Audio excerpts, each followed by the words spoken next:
अस्सलाम वालेकुम गाइस। आज हम स्टार्ट कर रहे हैं अपना फर्स्ट लेक्चर और कुछ चीज़ें जो कि बहुत इंपॉर्टेंट है सीखने के लिए। उसमें चीज़ों को सीखने के लिए जो सबसे ज़्यादा इंपॉर्टेंट चीज़ है वो कुछ कॉन्सेप्ट्स हैं। वो कॉन्सेप्ट्स कुछ इस तरह के हैं कि जो कि जिनको सीखे बगैर हम लोग अपनी ट्रेड एग्जीक्यूट नहीं कर पाएंगे। तो यहाँ पर कोई भी ट्रेड एग्जीक्यूट करने से पहले जो बेसिक कॉन्सेप्ट हैं जो कि हमारे लिए सीखना बहुत ज़रूरी है, बहुत इंपॉर्टेंट है, वो डिफरेंट है। इसी तरह आज हम स्टार्ट करेंगे। The first concept that we gonna learn in this video that would be the support and resistance. Basically सबसे ज़्यादा इंपॉर्टेंट चीज़ ये होती है कि हमें ये पता चले कि यार सपोर्ट एंड रेजिस्टेंस होती क्या है, सपोर्ट कहाँ बनती है, रेजिस्टेंस कहाँ होती है। एक चीज़ जो अंडरस्टैंड करने की चीज़ है वो सबसे ज़्यादा इंपॉर्टेंट ये है कि पहले हम इस चीज़ को समझिए कि सपोर्ट क्या होती है और रेजिस्टेंस क्या होती है। बेसिकली सपोर्ट एंड रेजिस्टेंस एक समझ लें एक बॉटम है और एक टॉप है। यहाँ से मार्केट ने जहाँ से मार्केट के जो ट्रेंड है वो आइडेंटिफाई होते हैं, मार्केट कहाँ से चेंज होगी कहाँ से नहीं, इस चीज़ में हम सारी ये चीज़ें सीखते हैं। सपोर्ट एंड रेजिस्टेंस ये होती है कि मार्केट ने कहाँ से पुल बैक देना है और कहाँ से मार्केट ने ट्रेंड चेंज करके, अगर तो वो बेरिश है तो कहाँ से उसने ट्रेंड चेंज करके बुलिश होना है, और अगर मार्केट ऑलरेडी बुलिश है तो मार्केट ने कहाँ से ट्रेंड चेंज करके बेरिश होना है। सपोर्ट हमेशा आपके चार्ट के डाउन बॉटम पे बनती है, ठीक है। वो एक साइन होता है कि यार मार्केट ने यहाँ तक जाना है, इससे नीचे मार्केट नहीं जाएगी, और अगर इससे मार्केट नीचे क्लोज होती है एक या दो कैंडल में तो वो चीज़ फिर नेक्स्ट कॉन्सेप्ट में आ जाती है जो कि लिक्विडिटी या लिक्विडिटी स्वीप होती है। सपोर्ट एंड रेजिस्टेंस मार्केट में बताती है कि यहाँ तक मार्केट ने जाना है, यहाँ से चेंज होना है, यहाँ तक ट्रेंड ने जाना है, और ये उसको सपोर्ट कर रही है।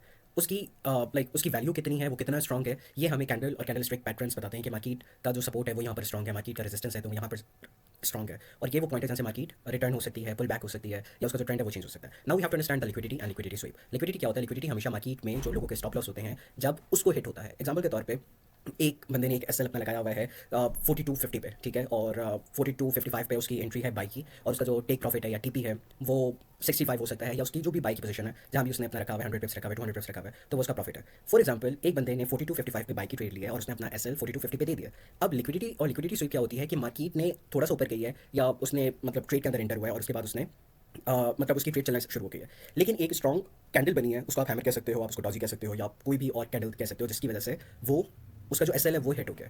तो S L is also known as liquidity, and liquidity sweep ये है कि जब बहुत सारे लोगों ने एक पॉइंट पर अपना एस एल लगाया हुआ है तो आप कि आपके सामने एक कैंडल आती है जो कि आपका वो जो एस एल है वो हिट कर देती है, और ये चंद सेकंड्स में होता है। मेक श्योर अबाउट इट कि लिक्विडिटी स्वीप कभी भी लॉन्ग पीरियड ऑफ टाइम के लिए कभी नहीं हो सकता, या मार्केट वहाँ पर रेंजिंग नहीं कर सकती, या ये नहीं हो सकता। लिक्विडिटी स्वीप खाली वो एक कैंडल बनती है, 2 से 3 सेकंड का मार्जिन होता है, और उसके बाद मार्केट दोबारा से ऊपर चली जाती है।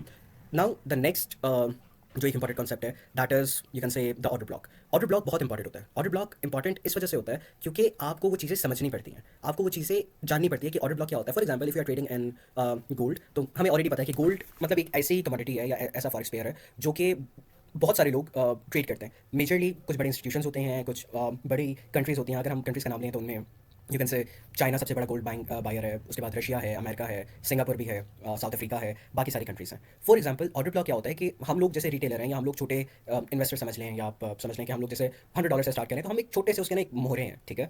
तो उसमें चीज़ क्या होती है? उसमें ये चीज़ होती है कि ऑर्डर ब्लॉक वो होता है जहाँ पर इंस्टीट्यूशन मार्केट को चेंज करते हैं, उसका पैटर्न बदलते हैं। ऑर्डर ब्लॉक वो होता है जहाँ पर सॉरी, जहाँ पर उन्होंने अपनी बाइंग या सेलिंग या ट्रेंड को चेंज करने के लिए एक बड़ी अमाउंट इन्वेस्ट की होती है, या उस पर आपने जो एक बाय लिमिट होती है या सेल लिमिट होती है वो लगाई हुई होती है।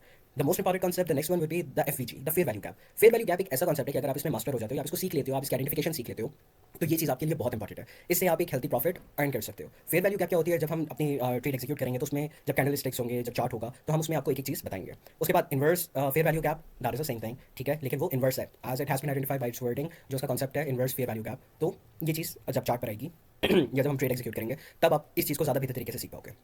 Now first you have to learn कि यार व्हाट इज ट्रेड, ट्रेड होती क्या है, and what is SL. SL basically एक समझ लें एक टर्म है जिसको हम स्टॉप लॉस कहते हैं। स्टॉप लॉस कब होता है? स्टॉप लॉस जैसे मैंने पहले एग्जांपल दी कि एक बंदा है, उसने अपनी ट्रेड बाई की एक ट्रेड लगाई है 4255 पे, ठीक है, और उसने अपना एसएल दे दिया। SL mean stop loss at 4250, या जो भी उसने एक मार्जिन के तौर पर रखा हुआ है या उसका रेशो है, ठीक है, उस पर टेक प्रॉफिट क्या होता है कि एक बंदे ने 4255 पे ट्रेड लिया, and he mention this thing, या जो उसको लगता है, हमें लगता है कि यार ये मैंने 4255 से ट्रेड लिया है तो ये 4260 तक जाएगा, या ये 4265 या XYZ जिस भी अमाउंट पे जाएगा, तो वहाँ पर मैं अपना प्रॉफिट बुक कर लूँगा, ठीक है। उसके बाद ट्रेंड, ट्रेंड सबसे ज़्यादा इंपॉर्टेंट इस वजह से होता है कि अगर तो आपने एक सक्सेसफुल ट्रेडर बनना है, ठीक है, तो आपको हमेशा ट्रेंड के साथ चलना पड़ेगा। आप कभी भी ट्रेंड के अगेंस्ट नहीं जा सकते। अगर आप जाओगे तो वो सिर्फ एक चीज़ होगी, और वो सिर्फ क्या होगी? वो चीज़ सिर्फ इतनी होगी कि आपका हमेशा एसएल हिट होता रहेगा, आप हमेशा नेगेटिव में रहोगे, आप हमेशा लॉस में रहोगे। मेरे नज़दीक एक अच्छा ट्रेडर वो है जिसको ये नहीं पता कि यार उसने एक अच्छी ट्रेड या प्रॉफिटेबल ट्रेड कब लेनी है। मेरे नज़दीक एक अच्छा ट्रेडर वो है जो कि ये बात जानता है कि कब उसने ट्रेड नहीं लेनी है। बेसिकली अगर हम ट्रेंड्स की बात करें तो दो तरह के ट्रेंड होते हैं। या तो एक बुलिश होता है, बुलिश मीन के मार्केट ऊपर जा रही है, जिस तरह आजकल हम देख रहे हैं गोल्ड का ट्रेंड चल रहा है, ठीक है, वो मार्केट पूरी बुलिश है।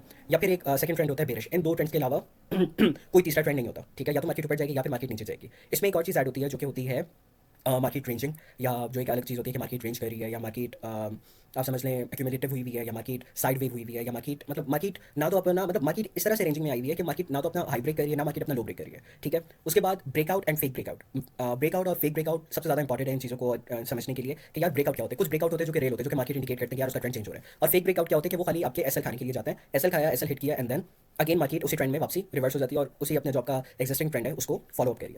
यहाँ पर सबसे ज़्यादा इंपॉर्टेंट चीज़ होती है candle sticks. Candle stick pattern समझना बहुत इंपॉर्टेंट है, क्योंकि कैंडल स्टिक पैटर्न आपको आइडेंटिफाई करता है कि यार मार्केट कहाँ से ट्रेंड होती है, या कहाँ से मार्केट ने ट्रेंड अपना बदलना है, या क्या करना है क्या नहीं, वो सारी चीज़ें आपको टाइम टू टाइम आपको सिखाऊंगा।